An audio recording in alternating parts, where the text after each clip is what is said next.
Welcome back to DebugBench. In the previous episode, I showed you how I diagnosed this PS3 Slim motherboard, model DYN001, with symptoms of yellow light of death. After testing, the green light stayed on for about a minute, but there was no image on screen. My suspicion was clear. Either the cell processor was unstable or completely dead. So today I'm going to hit the cell to see if it reacts, and if not, we'll go all in. I'll replace the cell, Syscon and NAND chip from a donor board. Let's begin with a controlled hurt treatment of the cell CPU. This isn't a fix, it's just a test to check whether there's a weak BGA connection under the chip. I'm preheating the board from below and applying hurt directly to the cell using a rework nozzle at around 220–230 degrees.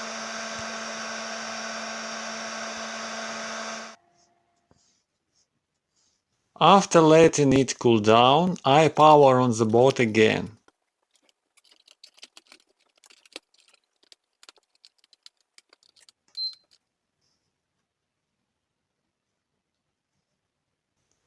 Still the same, green light stays for a while, but no HDMI output. That confirms it. The cell processor is most likely internally damaged or has serious BGA issues.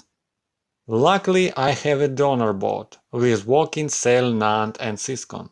But here's the catch. These three chips are cryptographically linked. So if I want to transplant the CPU, I must also move the original NAND flash and Syscon together, or the console won't boot. The Southbridge is not part of this cryptographic chain and should only be transplanted if it's suspected to be faulty, but I decided to swap it as well just to rule out of any potential issue. Let's begin the transplant. First I remove a cell processor from donor board. This is a large BGA chip and I am carefully preheating and lifting it with a vacuum tool. Then I remove the Syscon, NAND and Southbridge.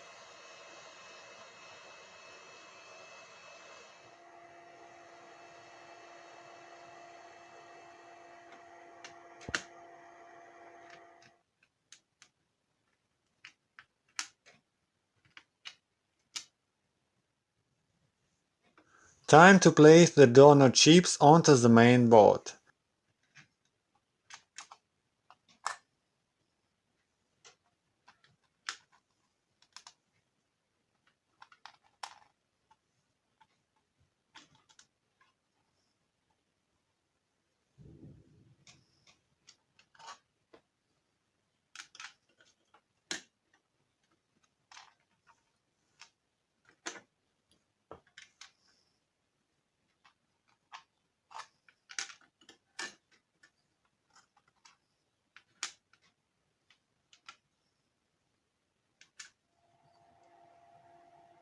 I've cleaned all the pads and applied fresh solder paste.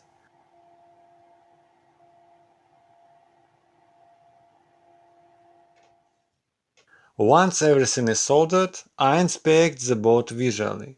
Everything looks solid. Now let's reassemble the console.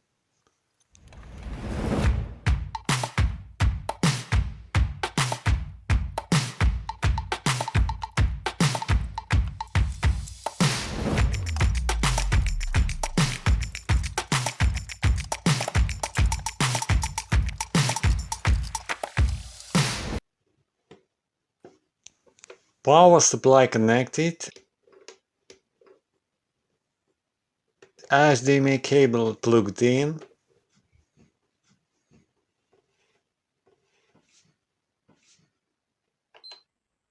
green light is on,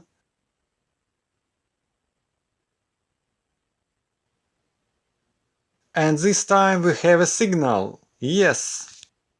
So hurting the cell didn't help, but a full transplant of the CPU, Syscon and NAND brought this console back to life.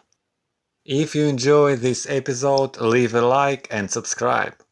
And stay tuned, I've got more PS3 and Xbox repairs coming soon here on DebugBench.